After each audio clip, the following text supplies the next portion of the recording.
Ever feel like your work isn't impressive enough? Like nobody understands why your industry matters until it affects their lives? Welcome to Smart Driven Women. I'm Rona Jobe. Here, impactful leaders and entrepreneurs come to share how they navigate their complex careers and personal lives. Our guest today is Marie Clarke. She is the president of the Envelope Manufacturers Association and the EMA Foundation for Paper-Based Communications, where she leads national advocacy, industry strategy, and member engagement for a proud portion of the 7.9 million job mailing industry. Marie works towards a more perfect union by advocating for an affordable and reliable postal service and by educating decision makers about the economic impact and value of mail-in communities across the country. Now, before joining EMA, Marie held leadership roles at two trade associations, the International Sleep Products Association and the American Coatings Association, where she directed advocacy, regulatory affairs, and judicial affairs, and the industry stewardship programs. Marie also started working on political campaigns back in the day and holds degrees from Villanova University and Delaware Law School. Marie lives in Chevy Chase, Maryland, with her law school sweetheart and their family, who all keep her happily and incredibly busy with all sorts of sports, reading one more book before bedtime, and an ever-growing collection of, you may have guessed it, Lucky Rocks. Marie, welcome. Thanks, Rona. I'm so excited to be here, and I'm really looking forward to the conversation. Me too. I feel like it's been a long time coming. We've been talking about this for quite some time, so really excited about what's to come in this episode. Me too. All right. As you know, we typically start off with some rapid fire just so our listeners can get to know you a little bit professionally and personally. So are you ready to start with that? I will do my best. I tend to put everything in context, so this is going to challenge me. All right. 5 seconds each. Let's do it. Okay. What city do you live in and who's in your household? I live in Chevy Chase, Maryland, and I live with my husband and partner, Mike, our 8-year-old son, Brennan, our 6-year-old son, Connor, our 13-year-old Scottish Terrier, Penny, and we have an au pair who helps us immensely. Teresa is 22 and from the Czech Republic. Awesome. Coffee or tea in the morning? Coffee, lots. Ooh, awesome. I love that. What's the last book you finished? I'm still in the middle of it, but it's great. It's called The Art of Gathering, and I recommend it if anybody's looking for some holiday or year-round reading. Yeah, I'll have to note that. One word to describe your leadership style. Collaborative. Favorite app on your phone?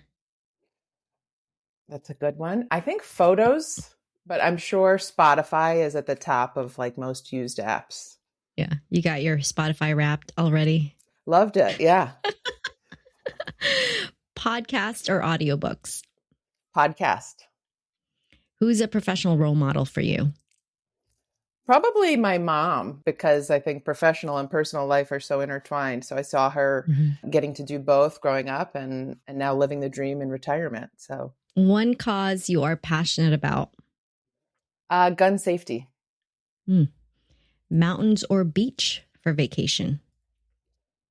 Depends on the season. Mountains almost all year, but definitely beach in the summer. Best career advice you've ever received? Leap and the net will appear. Leap and the net will appear. Oh, I love that. Sounds reckless. And I guess it is, but sometimes you got to just take a chance. It's like a more not risky. It's like a more exciting version of the build it and they will come. Yeah.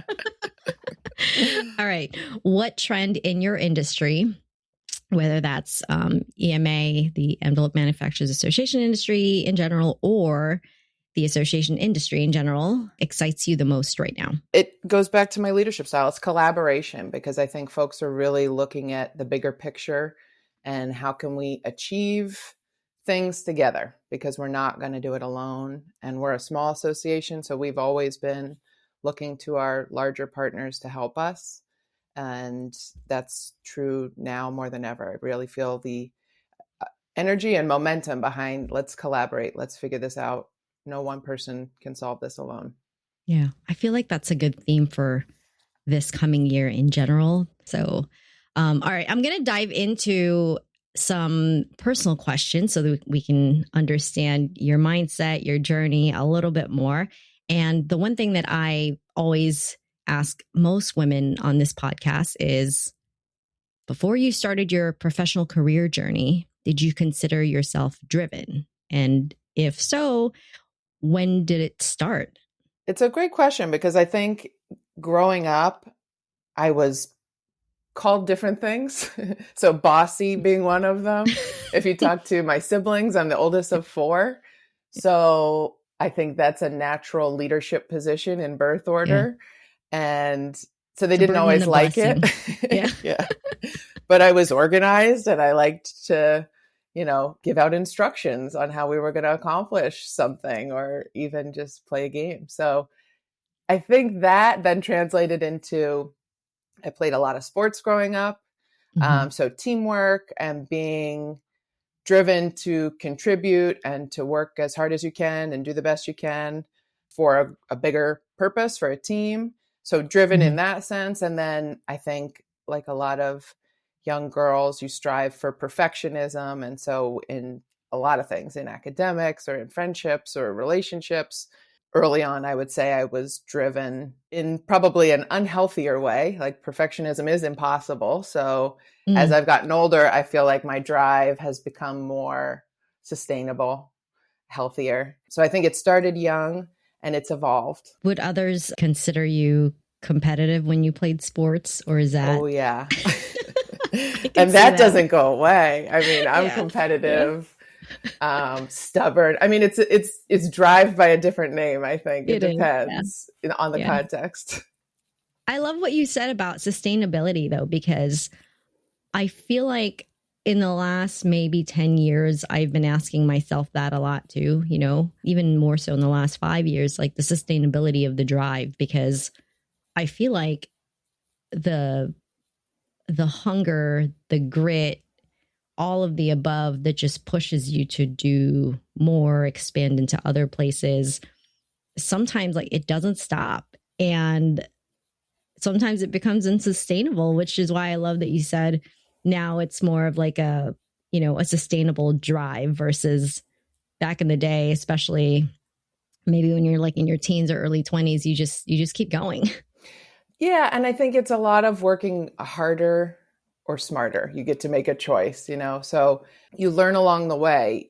You can work really hard. You can work all sorts of hours. You can work on projects that somebody else is supposed to be working on. You can apply yourself in different ways and at different levels, but ultimately you've got to figure out, what am I trying to accomplish and what's in my best interest? And then when you have a team or a family, you're looking more holistically. You don't want to model something that you don't want to see in someone else. So I think I see that a lot with my kids too, like with devices or something. I don't want them to learn from me that's where I'm directing my time when I'm with them. But you have to be very conscious about how you lead and how you show up, because whether you say you're doing something, do as I say, not as I do, they're going to pick it up and they're going to learn from what you're actually doing. Yeah. They're going to model what they see, basically. And the same is true on, work teams, because if you don't take PTO, if you don't take advantage of the benefits that are afforded to the rest of the team, then they don't think they can either. Or if you don't speak up for things like that you've experienced and you don't want others to have to go through, then, you're leading, but you're not leading as authentically as I think, at least in my experience, I've found that's where I lead best, is when I'm doing it, because it's who I am. Yeah, authentically. Talk to me about a moment, if there was a moment in your life where you wanted to quit, or you mentioned something about, questioning what's really the goal? What are we trying to do here? Like, did that ever align with things that you may have exited from, or maybe specific stressful areas that you're like, I'm not going to do this, or I'm just going to quit this? Yeah. And I think a big part of growing up is figuring out what it is. Your drive is one thing, but what makes you happy might be another.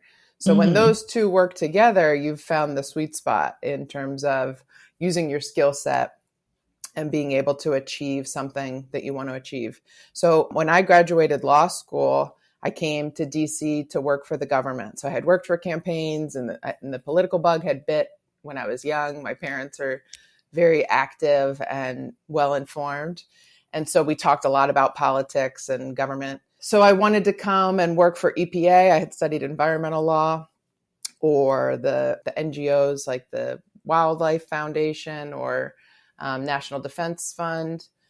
And I just leaped, I just moved to DC and figured I'd find a job when I got here. And it didn't happen quickly, and it didn't happen the way I thought it would. So I didn't get the job at EPA. When I got here, there was a hiring freeze in a lot of the federal agencies. So it was one in, one out, or they just weren't hiring. Are you telling me you moved to DC to find a job with no job? No job. I had commuted a bit. I had a part-time job, and I was commuting from Philadelphia to DC. And all the advice I got was, you've got to be here. You're going to bump into someone, or you're going to meet somebody. But if you're in Philadelphia, you're not going to find a job in DC. And so I had tried that for a bit, and I figured I'll take the leap. I sublet an apartment for a month. My grandparents helped me pay for it. I just graduated with law school debt, and I had just taken the bar. I don't even know if I'd known. I think I knew that I had passed the bar. So I knew I had some options. But even in law school, there's the things that you think you should do if you want to be the best at what you're trying to do. And there were things like law review and moot court. And I was always kind of going off what the top everybody said you should do to finding something that just fit better. And in law school, for me, that was alternative dispute resolution. I just like sitting down and talking with people, and you can go to court, you can fight, you can spend a lot of money, or you can figure out, what are we trying to solve here? And alternative dispute resolution and mediation is a great way to do that. So I was kind of drawn to that in law school. Campaigns, I had worked for an environmental law clinic. So all of that I thought would go nicely in EPA or Department of Interior or something.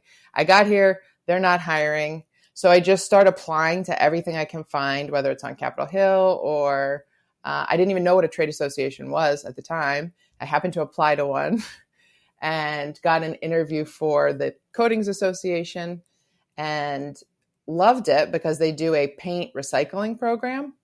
So they take back paint when you're done with it and turn it into recycled content paint. And so I thought, great, I'm not selling my soul to go work for industry. I'm still going to save the environment, save the planet. And when I interviewed for that job, the woman who became my boss said, well, that's not what this job is. So I'm going to call you in a couple months because I've got another job that's, I think, a better fit for you. And I didn't think she was actually going to call, but she did. And I took that job, and I've now become a huge advocate for trade associations, for these recycling programs. Now I work a little further from that, and now I'm a huge advocate for things like the Postal Service. So I've sort of found passion along the way, but not at all in the linear, do this next thing if you want to get that job fashion that I think I was kind of expecting or thought I should be working towards. Yeah. Sometimes collaboration doesn't really work that way from a linear perspective either, because it sounds like what you enjoyed. I mean, not a lot of people like dispute resolution, mediation, really. But that is straight up collaborative work. You have to work side by side with folks from either side of the table and find, a common ground in a resolution. Ultimately. Yeah. And I think back to your question, it's all about pivoting. It's not, you're not quitting necessarily, but you're finding where am I going to be able to do the thing I want to do best? And I thought it was within the government. It ended up not being. And I've sort of carved this totally different path that when I tell people what I do outside of Washington, D.C., and even inside of Washington, D.C., I work for the Envelope Manufacturers Trade Association. The look on their face is I didn't know that we needed that. And we do. And so I'm give me 5 minutes. Yeah. Give me 30 seconds, 2 minutes. What I just want to make the pitch and tell you how valuable mail is and how important it is to our democracy. And it's all, for me, always come back to people. And I've been able to find purpose as long as I'm working with people that I believe in and that I think are doing good work. And so I've definitely found that along the way, but in very unexpected places. I'm going to dive in a little bit more, slightly personal, but a little bit more professional, but maybe both. So you're running two organizations, essentially, right? The EMA and the EMAF. You have two kids, and you mentioned you do one more book before bedtime. How do you sort of create boundaries in this role, in these roles that you have, where policy doesn't sleep and Congress works on their own timeline? That's a great question, and there's no right answer. So I think it also evolves as my kids have gotten older. The challenges change, the special moments change. So I would say my best advice is get as much help as you can.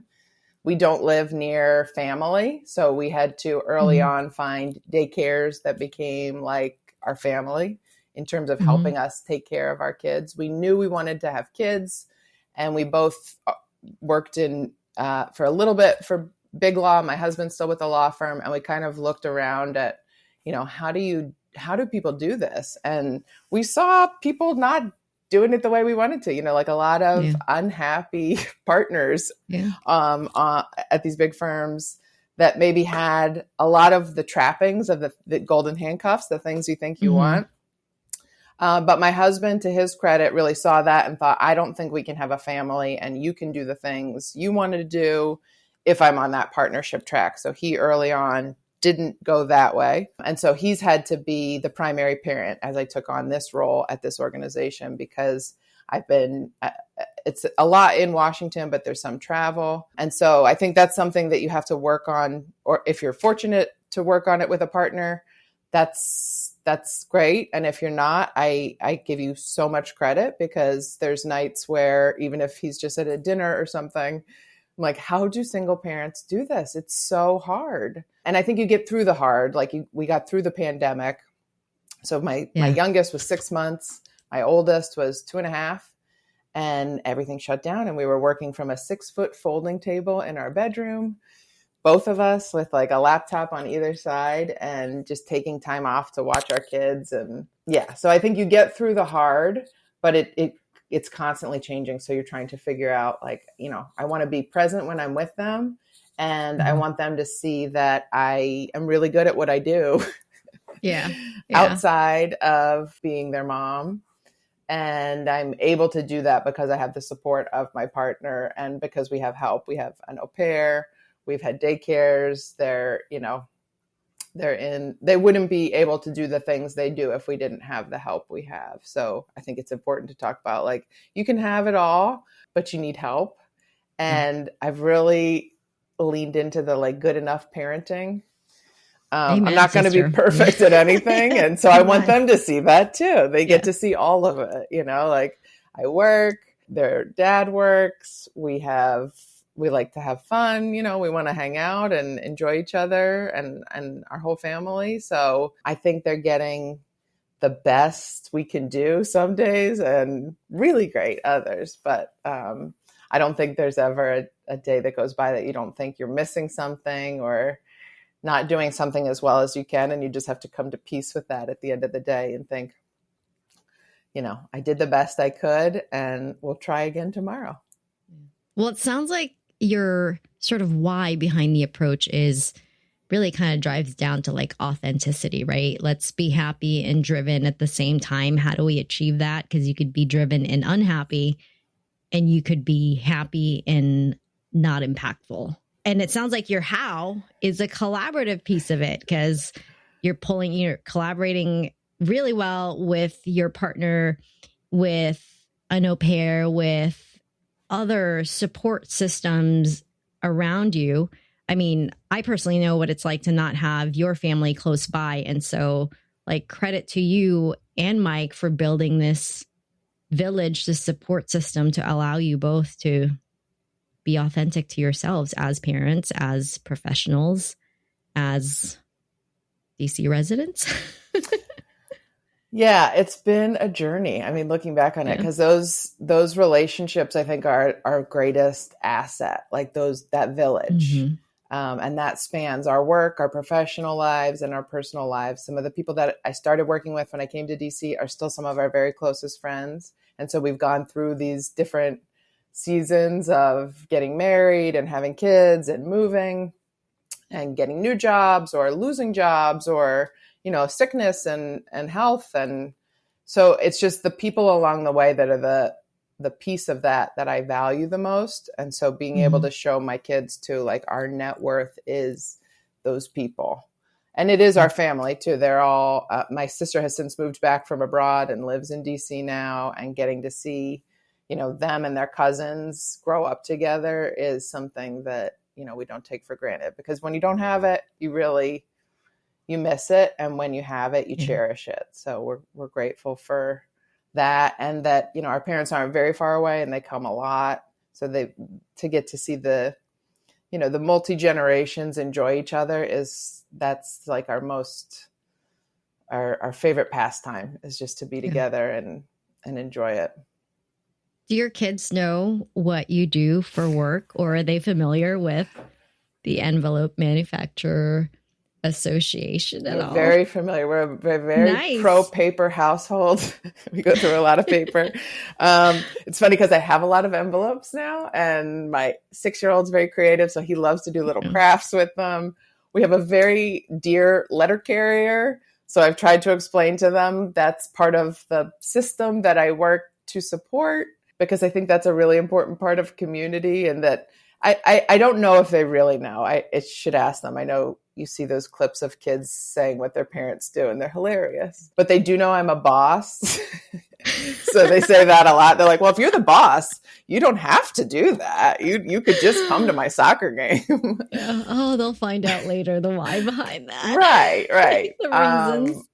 And so I think they have a Um, sense that work's important to me and my husband, yeah. but it doesn't define us.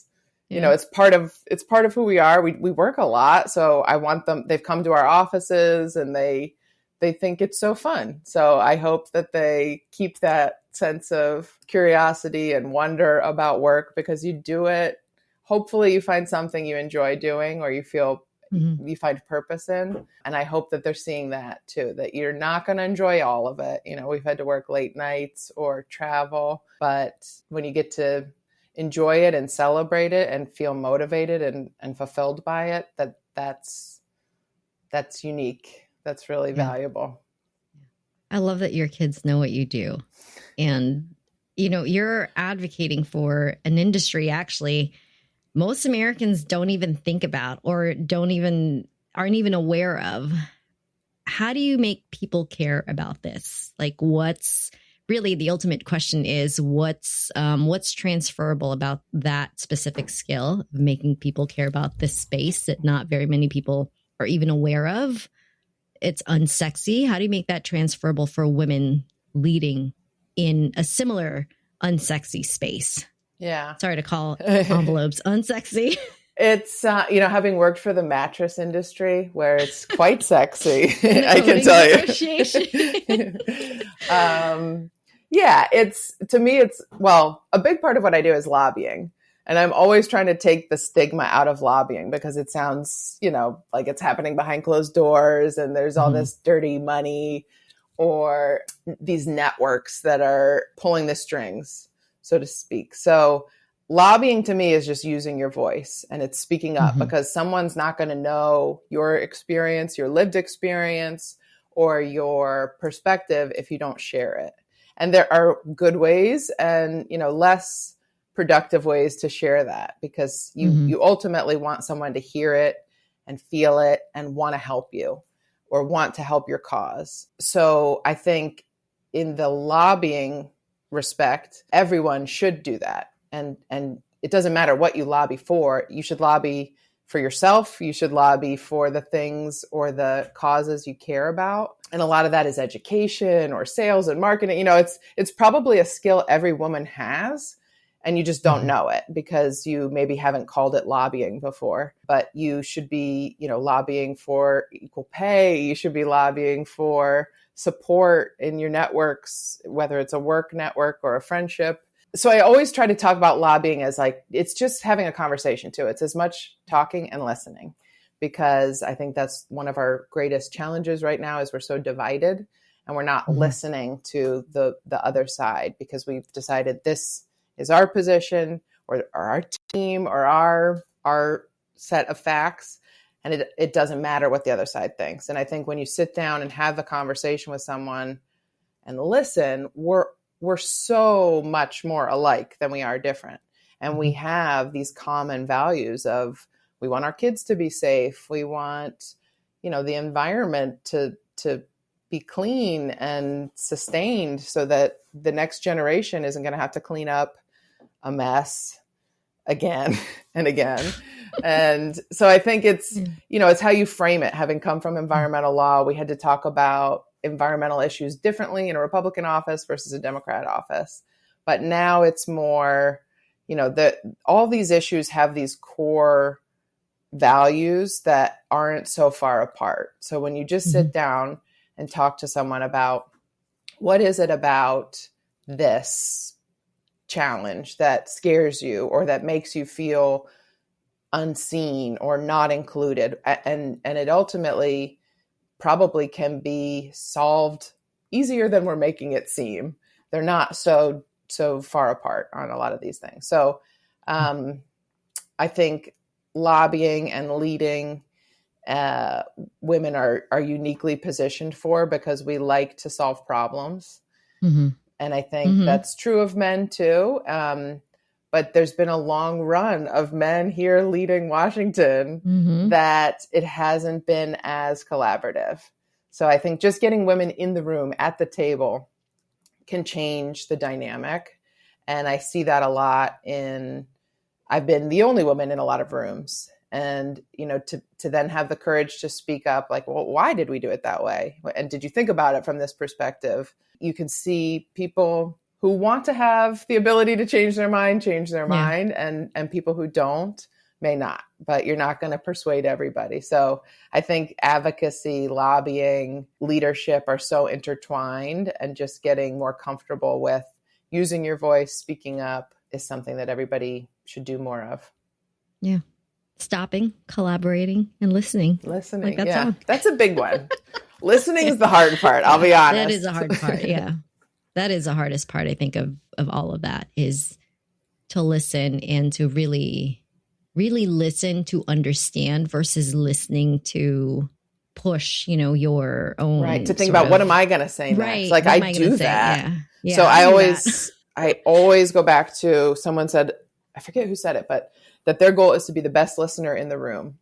They're not trying to be the smartest. They're not trying to be the most liked. They're not trying to be the boss. They just want to be the best listener. And I try that. It is so hard. That's a great challenge for 2026. There you go. Best listener in the room. Well, we are coming up on our time. I do want to make sure I leave us a little bit of time for you to share with us, for other maybe young women who are thinking about going into associations, who are thinking about going into advocacy or lobbying. What is a good way to get started, and what advice do you have for them to maybe also stay mission focused? I think it's be adaptable, because I definitely didn't get to where I was following a course. And it's going to be different based on your skills, based on the timing. I remember graduating college in a recession and going to law school because I thought it was a good idea. But really, I just wanted to buy myself some more time before I had to get a job post. I was like, maybe we'll be out of recession in 3 years and the job market will look better.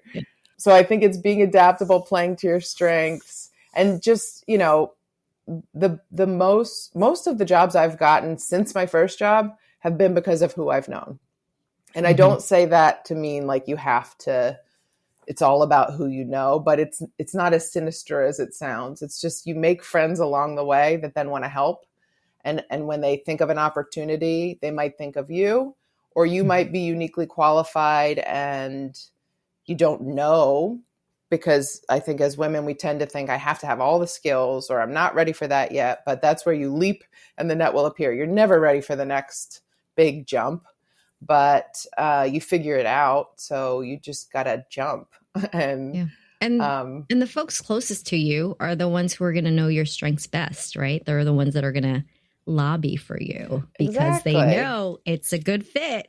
Yeah. And I've had women do that, open the door for you, or in the room you're not in, say your name. So it's about those, like I remember being so terrified, like, how am I going to find a mentor? Who's going to be my mentor? Is it like dating or something?